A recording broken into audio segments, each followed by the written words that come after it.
By now, we all pretty much know what it's like to experience being a serial killer in Red Dead. Starting to track down all our victims and eliminate them in the cleanest, most efficient way possible. Well, at least for a first experience, it wasn't that risky for me. But I never expected to be challenged this much on this mission. This time, we were dealing with an aristocratic family. Finishing the Valentine murders early in the morning meant we had to leave the town quickly, or we'd get into serious trouble. Unfortunately, because we'd left several bodies behind in the previous killings, the newspapers were already full of stories about us. And since our old house near Strawberry was no longer safe, we had to abandon it and find a new home. I wanted a place far from town, away from people, and luckily I found one near Emerald Ranch. It was expensive compared to other houses, but with the money I earned from killing victims, I could easily afford it. I locked myself inside that house for almost 24 hours to let things cool down.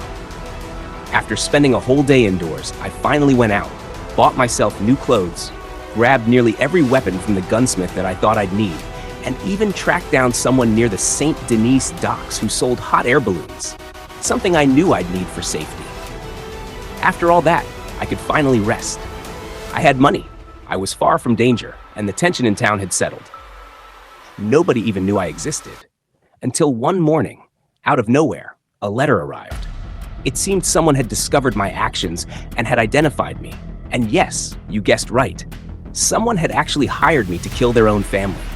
The writer gave no information about their identity. The only thing the letter contained was a request to kill the Greenwood family. I had heard of the Greenwoods before, though their real name wasn't even Greenwood. About 57 years earlier, the Martin family migrated from France to America and settled in Saint Denis. With their wealth, they built many businesses and practically shaped the whole city, making it prosperous. Now, after all this time, only 4 members were left: Anna Greenwood and her 3 sons. The writer said Anna hadn't written a will yet, so no one knew who would inherit her fortune. Even stranger, the writer claimed to be a Greenwood as well. Whoever they were, they wanted to secure the Greenwood fortune. I thought long and hard. I wasn't sure whether to accept the mission or not. This wasn't about killing 1 or 2 people. It was an entire noble family with deep influence in Saint Denis. I also feared it could be a trap. But my desire to take this mission was strong, especially since the writer had already paid me in advance, nearly $200,000 in the envelope. And since I didn't care about Saint Denis, I made my decision. For this mission, I had to be extremely professional and avoid detection at all costs. The heart of Saint Denis was the last place I wanted to cause trouble. My first target was Anna's second son, Anthony Greenwood. Most of the prosperity of the Saint Denis docks was thanks to him. He loved sailing and dedicated all his money to the docks. Every night he spent time aboard the Saint Denis yacht with captains and sailors. So our first destination was the dock. I needed complete stealth to reach Anthony. The docks weren't empty, so after each kill, I had to hide the bodies carefully. Luckily, the sea made disposal easier. I just threw them into the water. The deeper I went, the more NPCs I had to deal with, and soon the number of corpses became too many to hide. At one point, I was witnessed, but since the witness approached the bodies alone, I managed to silently eliminate him too. Eventually, I reached the yacht undetected.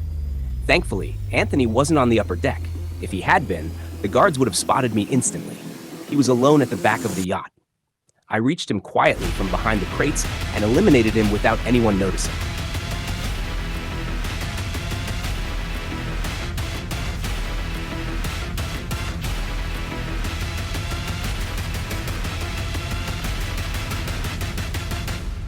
Next target, Anna's oldest son, Andrew Greenwood. If you've ever been to Saint Denis, you've probably seen the tallest building in the city, the Saint Denis Church near the Chinese district. Andrew built it. Since he was religious and kind, he even established a separate neighborhood for Chinese immigrants so they could live safely. He spent most of his time either in the Chinese district or near the church. To reach the church quickly, I decided to move across the rooftops. I thought no one would see me, but some people did. Luckily, the terraces were empty, so I could eliminate witnesses silently.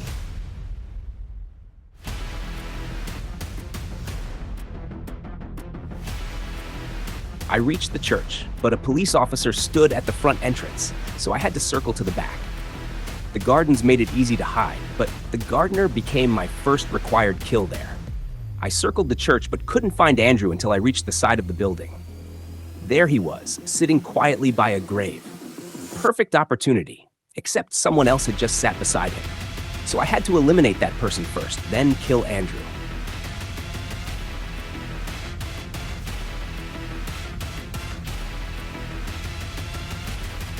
Another Greenwood son eliminated. Now the last son, Philip Greenwood, Anna's adopted child. Anna hated racism and adopted Philip, a black child, to raise him as her own. Philip later opened one of the most famous spots in Saint Denis, the Saint Denis Saloon. Like before, I traveled across rooftops to reach the saloon, since the streets were crowded. Anyone on the terraces who could witness me, I eliminated silently. 2 people blocked my path, and I had no choice but to remove them.